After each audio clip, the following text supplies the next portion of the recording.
Rasputin, the story of the man behind a mysterious prophecy. At the turn of the 20th century, in the vast and frozen lands of Russia, an extraordinary figure began to weave himself into the fabric of history. Born into the life of a humble peasant, Grigori Yefimovich Rasputin would rise to become one of the most controversial and enigmatic figures of his time. To some, he was a holy man, a mystic with a divine connection. To others, he was a sinister manipulator who wielded dark influence over the highest echelons of Russian power. Whatever the truth, Rasputin's legacy is one of mystery, intrigue, and a strange prophecy that seemed to herald the collapse of a mighty empire.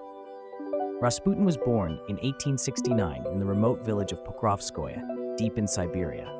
From a young age, it became clear that Rasputin was no ordinary child. He displayed a strong spiritual curiosity, and some claimed that he possessed supernatural abilities, including the power to heal the sick. As a young man, Rasputin wandered as a strannik, a Russian pilgrim, traveling to monasteries and holy sites, seeking enlightenment. Along the way, he became known for his intense religious devotion and his apparent ability to heal through prayer. His reputation as a spiritual healer began to grow, attracting attention far beyond his humble beginnings. By the early 1900s, Rasputin's name had reached the royal court of Tsar Nicholas II and his wife, Tsarina Alexandra. The Romanov family was in a desperate situation.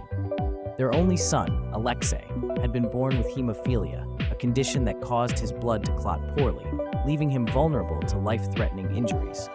Traditional medicine had no cure, and the boy's life was constantly at risk.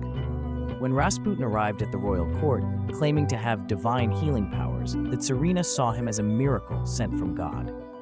In what many described as a miraculous intervention, Rasputin was able to soothe Alexei's suffering and stop his bleeding during several near-fatal episodes. This won him the undying loyalty of the Tsarina, who believed that Rasputin had been sent by God to save her son, and by extension, the future of the Russian monarchy. As Rasputin's influence over the royal family grew, so did the rumors and whispers about his true nature. He became a frequent visitor to the palace, often giving advice not only on matters of health, but also on political and state affairs. For Tsarina Alexandra, Rasputin was a trusted confidant, someone who could offer divine guidance during times of crisis. But for the Russian aristocracy and the public, Rasputin's presence was seen as an ominous threat. How could a lowly, illiterate peasant hold such sway over the royal family, and by extension, the fate of the entire Russian Empire? As World War I ravaged Russia and political unrest began to fester, many blamed Rasputin for the nation's troubles. He was accused of manipulating the Tsar and Tsarina, pushing them toward disastrous decisions that would weaken the monarchy. Some believed that Rasputin had sinister intentions, using his influence to enrich himself and his followers while the country fell into chaos. Others whispered that he was involved in debauchery and scandalous affairs, rumors that tarnished the reputation of the royal family. Whether true or not, Rasputin became the scapegoat for much of Russia's suffering. By 1916, the tension surrounding Rasputin had reached a boiling point. A group of nobles, led by Prince Felix Yusupov, decided that Rasputin had to be eliminated for the good of the empire. On a cold December night, Rasputin was invited to Yusupov's palace under the guise of a friendly gathering. There, he was served poisoned wine and cakes, but to the conspirators' horror, Rasputin showed no signs of distress. Panic set in, and they resorted to shooting him.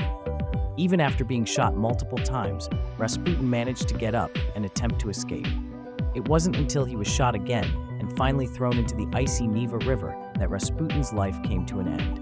His body was later found, with water in his lungs, suggesting he had been alive when he hit the water, fighting for life until his final breath.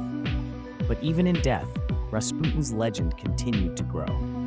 Before his assassination, he had written a chilling letter to the Tsar, warning that if he were killed by the Russian nobility, the entire Romanov dynasty would fall within 2 years.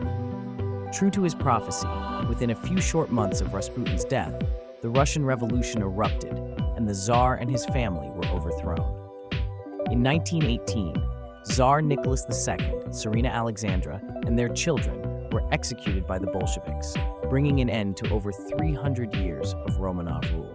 Many saw this as the fulfillment of Rasputin's dark prophecy, a final, eerie chapter in the story of a man who seemed to hold Russia's fate in his hands. In the years following his death, Rasputin's story became the subject of countless books, films, and legends. Some portrayed him as a misunderstood mystic, a man of God who was caught up in the political intrigues of the Russian court. Others saw him as a malevolent force, a symbol of the corruption and decadence that led to the downfall of the Romanovs. His life, shrouded in mystery, remains a source of fascination to this day. Rasputin's legacy is complex. He was at once a man of faith and a man of power. He rose from the obscurity of a Siberian village to become one of the most influential figures in the Russian Empire, only to be struck down by the very forces he had come to influence. Was he a saint or a sinner, a healer or a destroyer? The answer may never be clear, but what is certain is that Rasputin left an indelible mark on Russian history, one that still resonates in the shadows of his extraordinary life and untimely death.